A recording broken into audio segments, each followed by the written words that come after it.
오전 예배를 드리면서 제가 말씀으로 드렸습니다. 환난의 때에, 어려운 때에 우리가 믿음을 잃지 아니하고 굳굳이 서서 이겨나갈 수 있는 방편은 그것은 기본으로 돌아가는 것이다, 이렇게 말씀을 드렸어요. 환난의 때 우리가 똑바로 서기 위하여 기본에 충실해야 하는 것이다, 이와 같은 내용으로 여러분에게 말씀을 드렸습니다. 그렇다면 이 기본은 무엇인가 라고 우리가 질문할 때에, 그것은 곧 기초가 튼튼한 곳에 세워진 집은 바람이 불고 창수가 나도 넘어지지 아니한다 했으니, 그것은 결국 반석 위에 세운 집인 것이죠. 이 반석이 무엇이냐? 그것이 우리의 기초가 되어야 하는데, 기초는 곧 하나님의 말씀이다, 약속의 말씀이다, 그렇게 말씀으로 나누었어요. 그래서 우리가 2021년 새해를 시작하며 창조주 하나님을 더 깊이 알아가기 위해 창세기를 통하여, 그런가 하면은 이 땅에 독생자 예수 그리스도께서 강림하셔서 우리를 구원하셨으니 우리가 더 예수를 깊이 알아가야 하겠다, 바로 누가복음을 통해서, 그리고 이제 성령 하나님의 백성에게 능력이 필요하고 힘이 필요한데, 성령의 역사하심은 우리가 금요 기도회를 통해 성령 행전이라 일컫는 사도행전을 통해서 더욱 깊이 알아가기로, 그와 같은 이 설교의 계획에 대해서 제가 여러분과 함께 나누었습니다. 호세아 선지자가 외쳤던 것처럼 우리가 여호와를 알자, 힘써 여호와를 알자. 여러분, 이처럼 말씀을 통하여 우리가 기본이 아주 튼튼하고 충실하여 참으로 어려운 때를 너끈히 이겨나가고, 또한 하나님께서 그 모습을 통해 우리의 삶 가운데 복으로 함께 하실 그와 같은 성도의 모습이 다 되시기를 저는 주님의 이름으로 축복합니다. 자, 이 진리를 더 깊이 깨닫고 예수님께서 약속하신 말씀대로 진리를 알지니 진리가 너희를 자유케 하리라, 이 축복의 역사가 우리의 삶을 이끌고 나가야 하겠습니다. 나침반이라고 말씀을 드렸어요. 광야 같은 이 인생길에 어디로 가야 할지 그와 같은 상황에 이르면 잘 보이지가 않아요. 그러나 하나님의 말씀은 바로 이 나침반과 같아서 천국에 다다르는 그 순례자의 길을 말씀으로 인도하시니, 말씀의 성도들이 다 되시기를 주님의 이름으로 부탁합니다. 자, 말씀으로 들어가겠습니다. 누가복음의 저자는 누구인가? 누가인데 그는 의사였어요. 누가는 누가복음뿐만 아니라 누가복음의 속편이라고 할 수 있는 사도행전을 또 저가 기록합니다.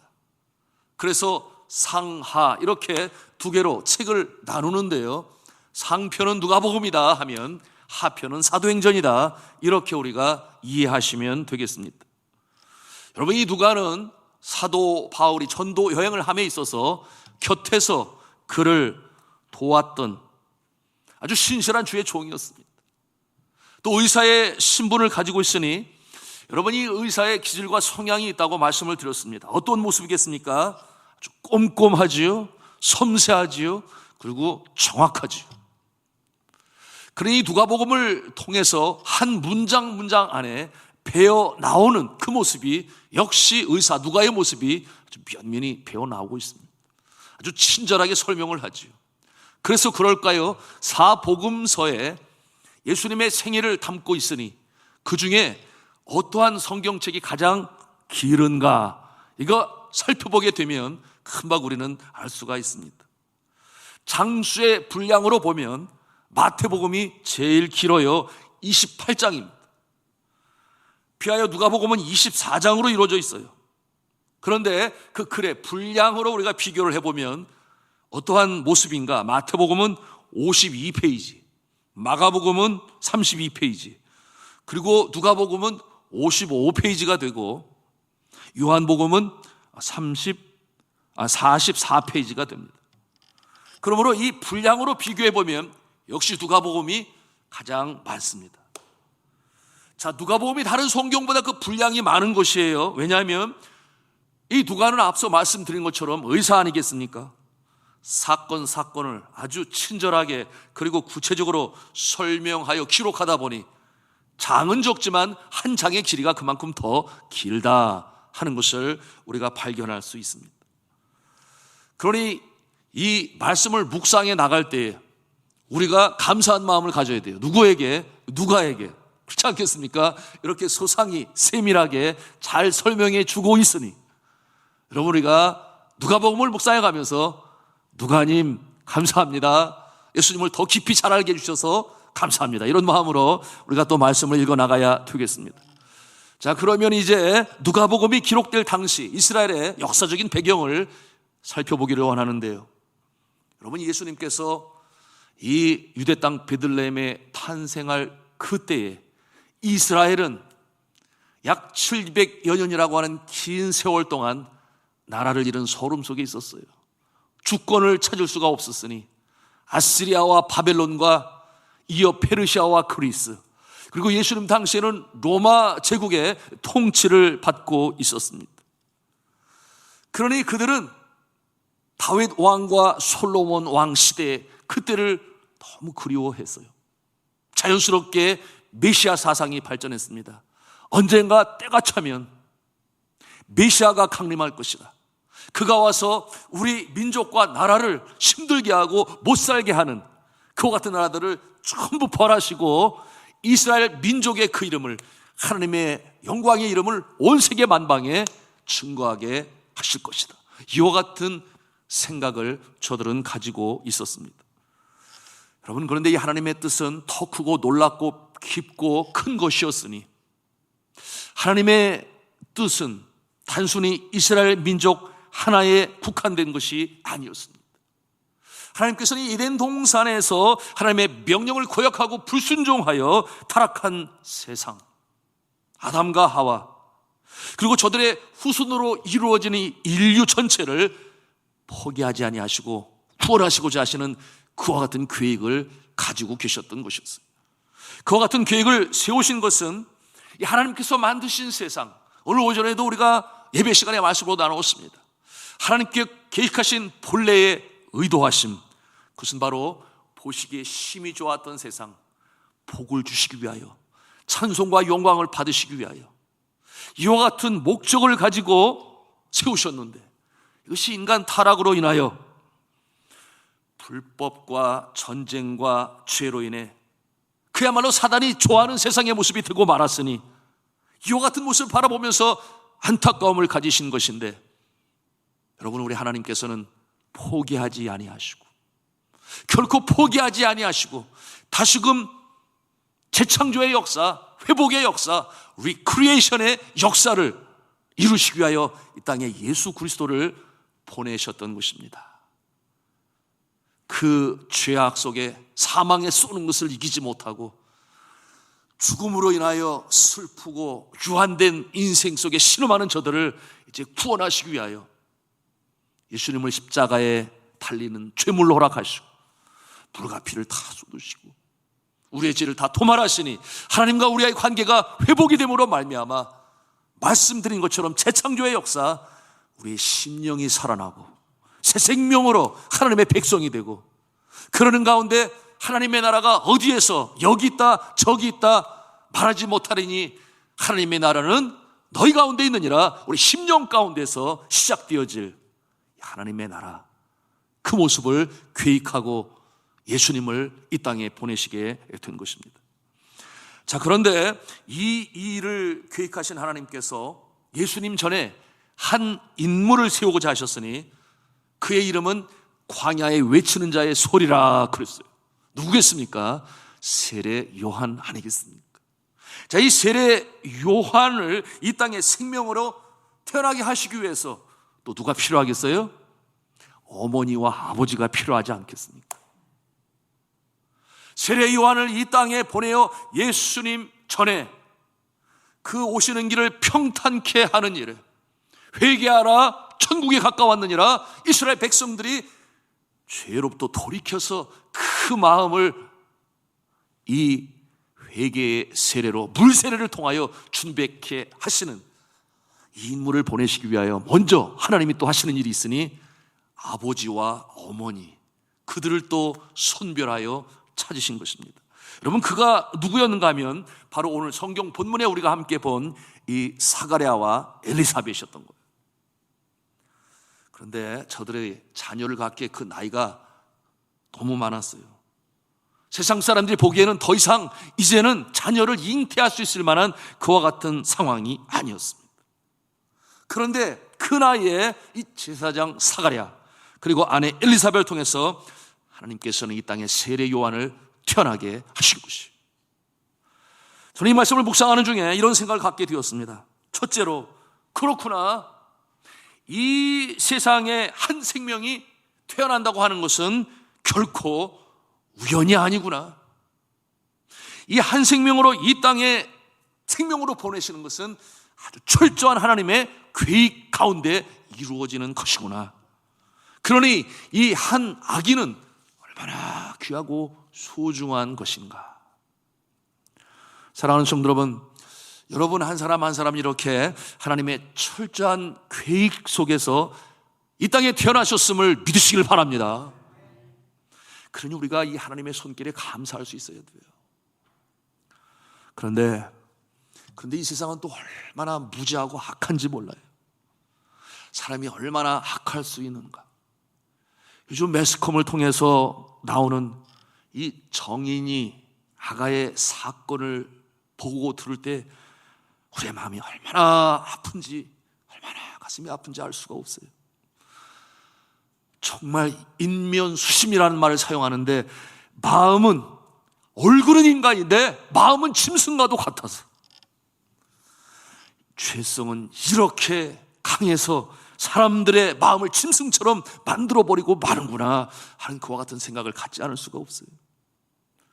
그러니 그 악한 죄성을 도말하기 위하여 죄 없으신 성자 예수 그리스도께서 그 십자가에 달리셔서 그가 무도한 사형수들에게만 언도되어지는 십자가에 그 고난을 당하면서 이 죄성을 무너뜨리셔야 하셨구나. 이게 쉬운 일이 아니지 않습니까? 죄성을 없애버린다고 하는 것이.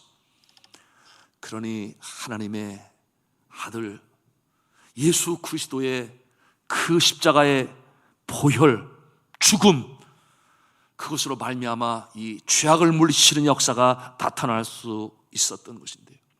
여러분, 오늘날 이 시대의 모습이 참으로 그래요. 많은 사람들이 교회를 다녀요. 그러나 정말 예수 그리스도를 진정 믿고 있는지, 그 안에 성령의 역사심을 따르고 있는지 우리는 정말 알 수가 없어요. 그러니 그와 같은 모습은 하나님만이 아시고, 그리고 본인이 성령의 인치심을 받은 자는 알 것인데, 그러나 의외로 아니다 하는 것을 볼 수 있으니 바로 이 정인의 아가의 이와 같은 일들이 지금도 나타나고 있으니 얼마나 가슴이 아픈지를 모릅니다.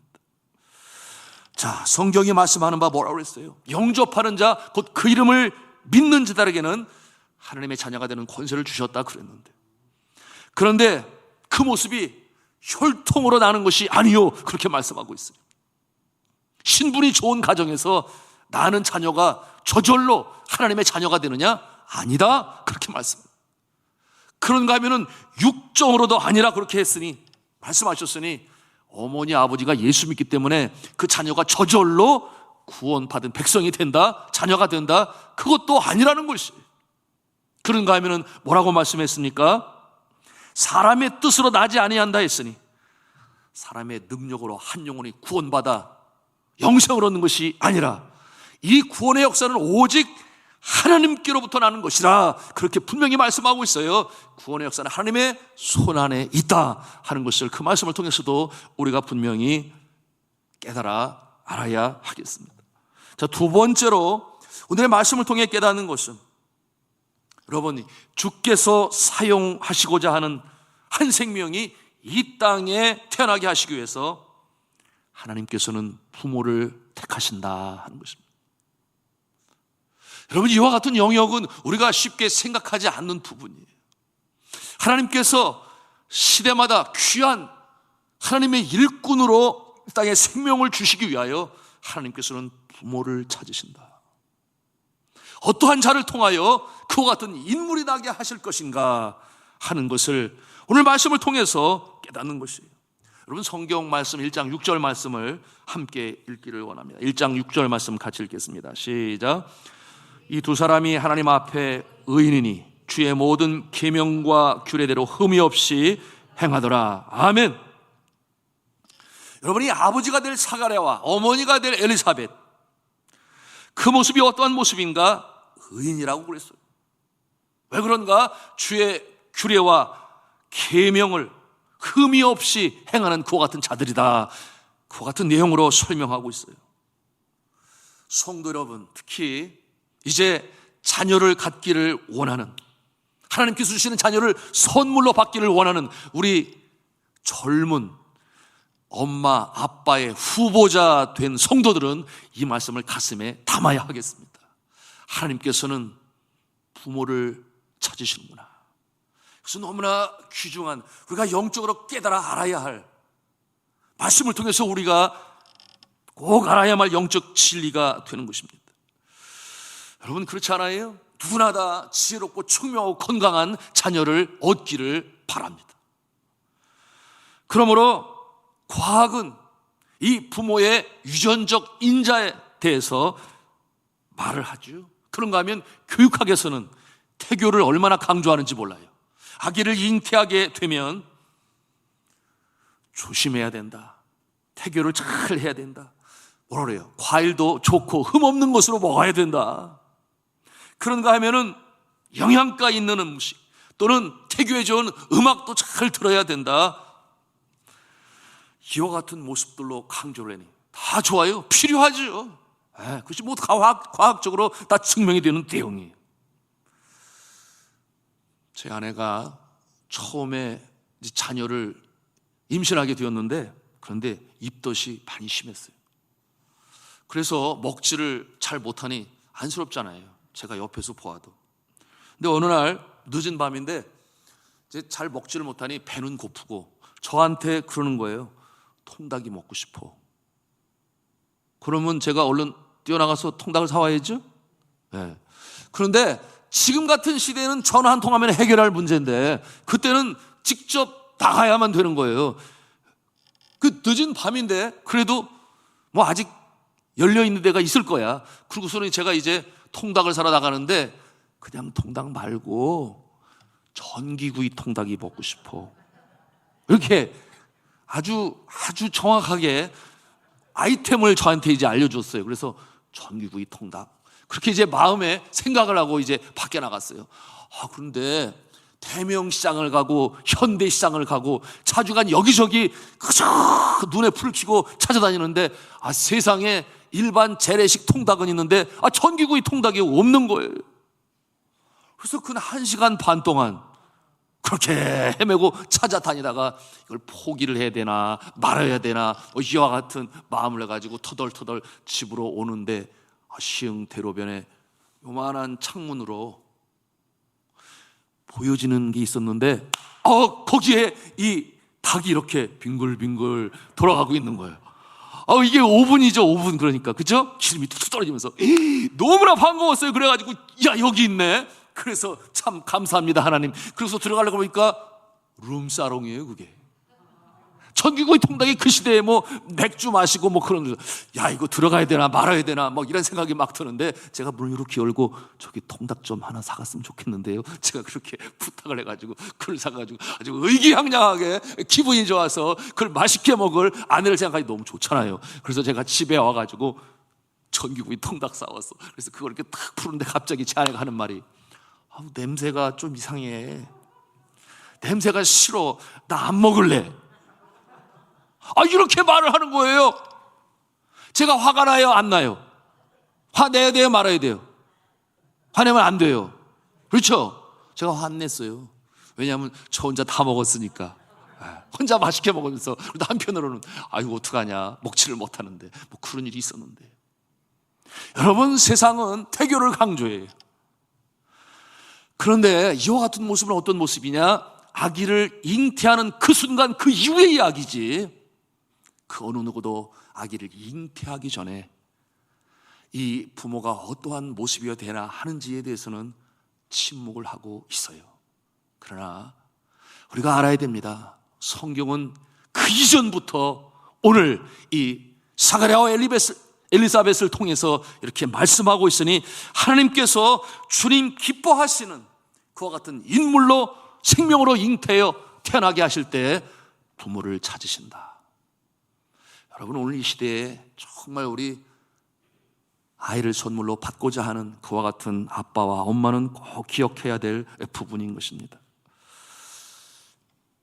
이제 하나님께서 이와 같은 내용으로 오늘 우리에게 교훈을 주고 계시는데, 사랑하는 성도 여러분, 그리고 특별히 우리 자녀를 선물로 받기 원하는 우리 젊은 성도 여러분, 이 말씀을 가슴에 꼭 담으시기를 주님의 이름으로 부탁합니다. 자, 세 번째로 하나님께서 쓰시고자 하시는 인물은 어떠한 모습인가 보니 부모의 기도 속에 잉태합니다. 이것은 우리가 익히 잘 알고 있는 모습인데요, 함께 13절 말씀을 읽도록 하겠습니다. 13절입니다. 시작. 천사가 그에게 이르되 사가랴여 무서워하지 말라. 너의 간구함이 들린지라. 네 아내 엘리사벳이 내게 아들을 낳아 주리니 그 이름을 요한이라 하라. 아멘. 너의 간구함이 들린지라, 그렇게 말씀하고 있어요.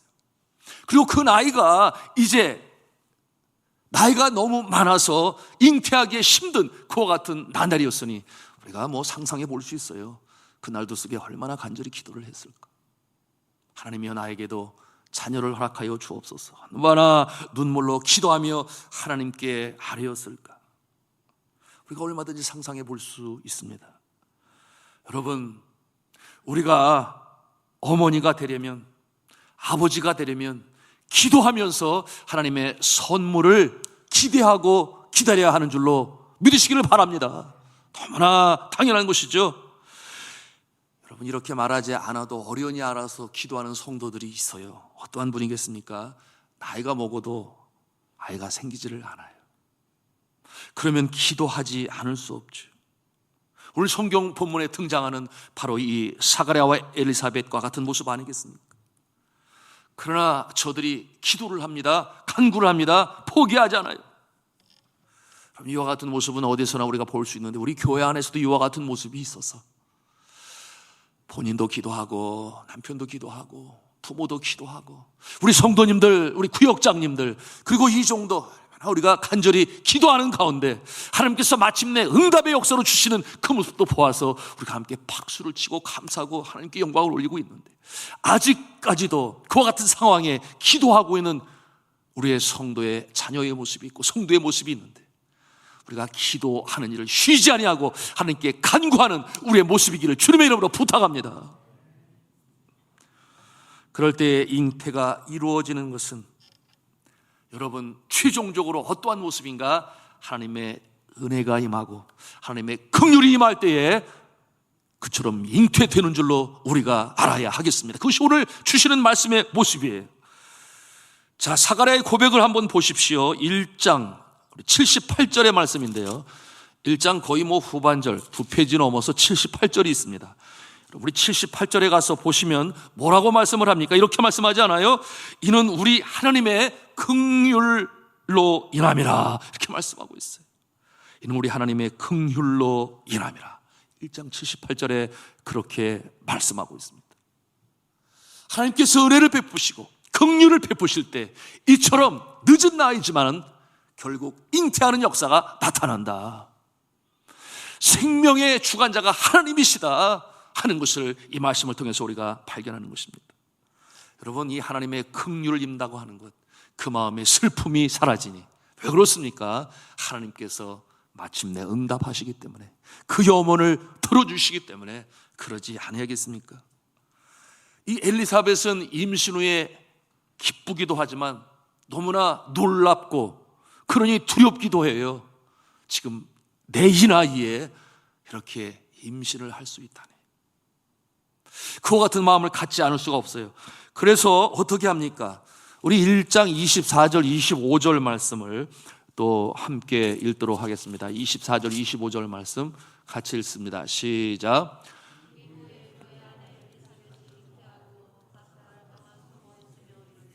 주께서 나를 돌보시는 날에 사람들 앞에서 내 부끄러움을 없게 하시려고 이렇게 행하심이라 하더라. 아멘. 5달 동안 이 사실을 이제 공적으로 밝히지 않았다고 그랬어요. 그러나 이 여인의 마음은 기쁨과 감사로 가득합니다. 그러니 주께서 나를 돌보시는 날에 사람들 앞에서 내 부끄러움을 없게 하시려고 이렇게 행하심이라. 이게 무슨 말씀이에요? 여종의 잉태의 소원을 풀어주시는 하나님을 찬송하고 있는 것입니다. 저는 기도를 해요. 금년 새해가 소띠해예요. 소띠해. 네. 여러분, 이 소처럼 그렇게 착하고 소착하잖아요. 그죠?